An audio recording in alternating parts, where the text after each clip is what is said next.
Within our society, there is no demographic of people more marginalized than anthropomorphic transgender women who have magical wands protruding from where their nipples would ordinarily be. Trans women who are not also horses with dick nipples face marginalization, but the struggles they face are nothing compared to women who are trans and also have horse characteristics and also dick nipples. Even black trans women face but a fraction of the racism and fetishization that transgender bipedal centaur women who have magical conduits and monofilled sacs attached to their boobs face. Because while disguising oneself as a non-marginalized ethnicity may not be practical, they are at least able to tuck, voice train, and conceal their transness from those who would discriminate based on those grounds. But bipedal anthropomorphic horsewomen are additional orders of magnitude different from their human woman counterparts and face added discrimination on those grounds. And the discrimination they face for having dick nipples is so intense that even a cold, uncaring system like capitalism, willing to cater to any and all so long as there is money to be made, has yet to make tucking bras commercially available. And even if they did, it's doubtful whether or not it's even possible to tuck a boob dick. This leaves these transgender anthropomorphic bipedal centaur women who are all born with boobs that have penises for nipples, with no means of hiding the traits which they are discriminated on the basis of from others. Because even the baggiest of clothes and the greatest tucking technology are unable to disguise their holy appendages from the gaze of those who fear what they do not understand. Especially when these women get erections or when it's cold out, because they follow the rules of both dicks and nipples. So either one gives them an erection, cold temperatures, and also arousal. So I know it's a lot to take in.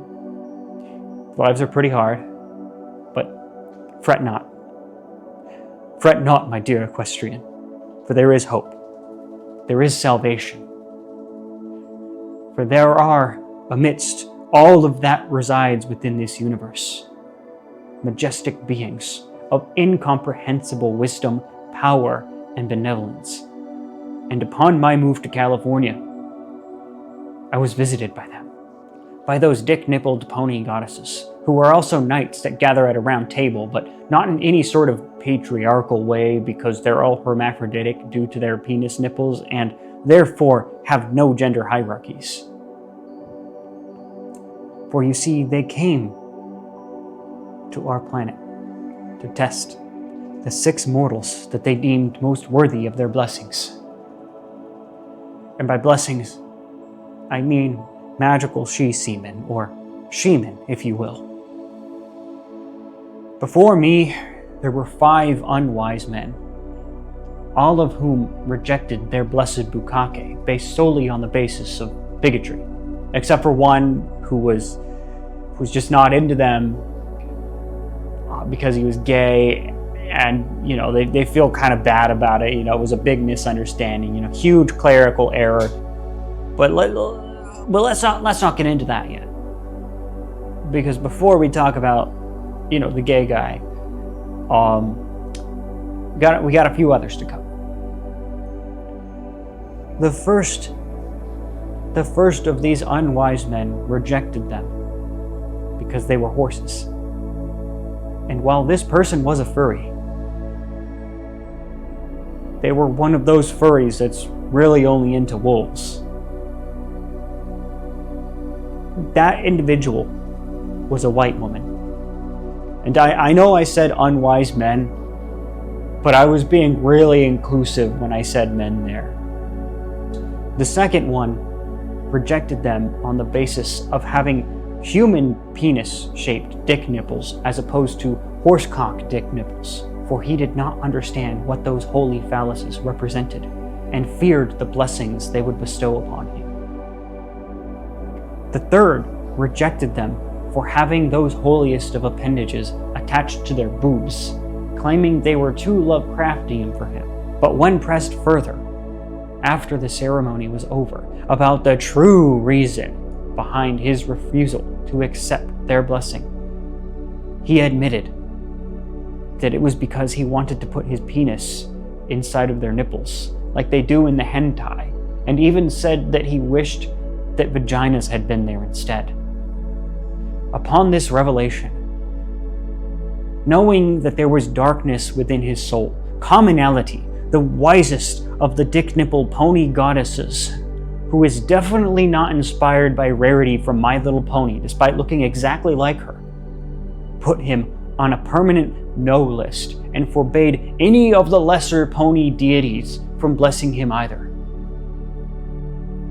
For though the urethras of the boobdicks were wide enough to accommodate another penis, this was a holy act, which only the worthiest and most pure of heart could undergo.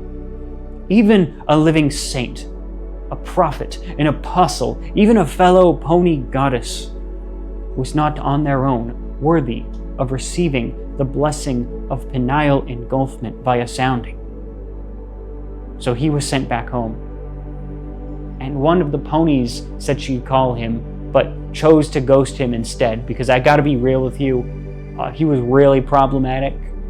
He was really into witchcraft done by women who didn't even have the princess wands necessary to filter out the dark sorceries of the immaterium, and the darkness which resided in his soul would have completely corrupted the blessings of if any horsewoman could bestow upon him. They just knew he was not the one after that, you know? The whole vagina boob thing, they really couldn't get behind it. So that was a third and most problematic of these unwise men. But the fourth was entirely unproblematic, and like I said, it was a clerical error made by a literal cleric who was also a secretary. And this one rejected them for being women because he was a homosexual. And the pony goddesses, they kind of misread the situation. They feel bad about coming on to him now. They were pretty embarrassed about the whole situation, and as much as they'd like to pretend it didn't happen, they also want to be open and honest with their followers, so they decided that it was best that I canonize it. And I also gotta say, they did try and transform into a man for him, but he couldn't get the image of their boobs out of his mind. That's fair. I mean, like, first impressions and all that, you know, it was hard for him to unsee it. He's not exactly unwise. He's just, you know, they were the ones who were unwise in this case. They made a bad first impression. That's mostly on their secretary, but that's also on them a little bit. So, yeah. So the fifth one was also pretty problematic. The fifth one rejected them for having too few bodies for the number of dicks that they had, because they really just wanted to get gangbanged by as many people as possible. But again, upon being pressed further after the ceremony was over and I was made a living saint, they admitted they'd have been okay with it if it was only one pony, and instead of dick nipples, the pony had tentacles capable of ejaculating, all of which looked like penises. I told the pony goddesses about it. They were really glad that they didn't anoint this guy with their shemen. Big red flag. You know, they're kind of glad, you know. They like spreading their blessings, but they offered to do something nice for someone, and they were rejected on the basis of their penises not being tentacles. So, you know, they dodged a bullet on that one. That's all I'm going to say.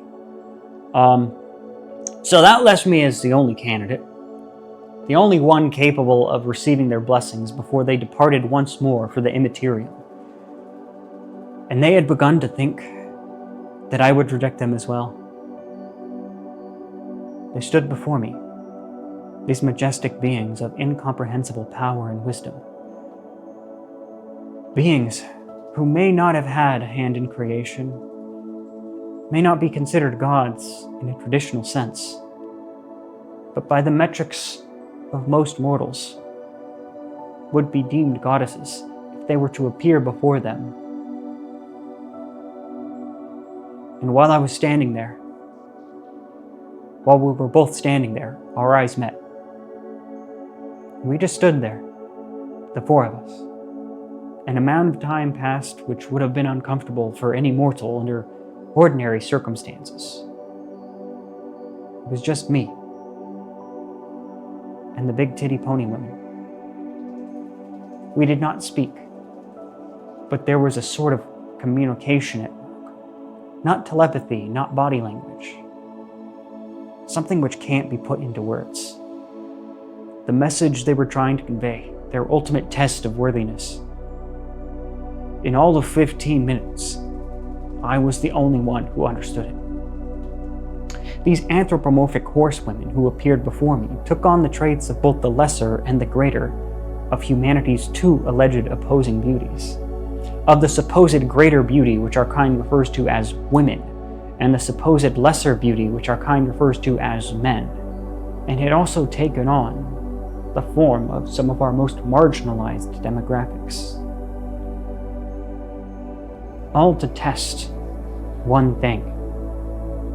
They knew beauty to be in the eye of the beholder, that it wasn't some objective quality one could possess, but that our kind was beholden to certain sets of standards for beauty, that dogs were deemed the greater beauties amongst animal kind, that women were deemed the greater beauties against humankind, that cats ranked higher than horses because of weeaboos and cat women, that dicks don't ordinarily appear on women's boobs, and that the term horse face was even considered an insult when directed at a woman, while dog face and cat face were not considered insulting terms. And they chose this form. They chose it to see if we could behold the beauty of those deemed lesser. They tested the limits of our ability to understand the subjective nature of the concept of beauty and behold and embrace that which stood before us. So after all this, the bukkake ceremony began, and I was to be bestowed with their blessings. But it was a delicate procedure, for they had amongst the three of them 9 magical instruments to channel and filter out energy from the material with. The material, the realm of belief, emotions, and imagination, and to draw upon the power of all of those magical conduits at once was a task only suited to the most phallocentric amongst us. Those known as masters of the mighty phallus, or to put it in layman's terms, Calkmasters. Those who have tamed many a chicken, but benevolently, because as horsewomen, these Dicknipple pony goddesses cannot allow people to receive their blessings unless they are vegan. So they began the ceremony by having me kneel before them, while stroking the male chickens that rested upon their bosoms. For they knew that I had 2 hands and 1 mouth, which was enough to draw power from that which was attached to their pelvises, or pelvi. I'm not really sure the plural of that. To complete the ceremony and receive their full blessing, all 9 conduits would need to release their energy at once. And it actually took quite a lot of tries to get there. But luckily, these pony women don't really have refractory periods, or regular periods for that matter. because they can't get pregnant. They actually reproduce by impregnating men, but they assured me that I would not get pregnant because it was just going on me, not in me. I wasn't going to be the one that was going to have to give birth to the Messiah. That was going to be someone else. So I was spared from that fate. I'm just a living saint. I'm not going to give birth to your Messiah, okay? But I will tell of the coming of the Messiah, the literal coming of the Messiah, because that's pretty important too. But also the other type. It's going to be a thing. Stay tuned. So it took multiple hours. I was in a shower with them. And I forgot to mention, you also can't wash it off any of the bodies or any of the participants of the surrounding area. So by the time I was done, it was like a literal baptism of shemen. But I succeeded. I pulled through and unleashed the white goo. And now I appear before you as a living saint, a prophet of anthropomorphic Dicknipple equestrianism, a religion created specifically to empower the most marginalized of those within our society and guide humanity and also horses, horse hybrids, horses that look like humans and humans that look like horses to a brighter tomorrow. I carry with me the wisdom of Flamingo Cake, Commonality, and Moonlight Twinkle, who are definitely not inspired by anthropomorphic versions of Pinkie Pie, Rarity, and Twilight Sparkle. And in the upcoming videos, I will speak of our Messiah, who will, through heavy breast augmentation, the likes of which humanity has yet to see, will deliver us from the evil sorceries committed by accursed witches who use their connection to the immaterium for bad, for evil, and cast spells without the aid of princess wands. And of the human-shaped goddess with horsecock nipples, who resides over all of pony kind. May the holiness of the pole reside within your whole, and also your soul. Thank you, and good night. Unless it's daytime or something.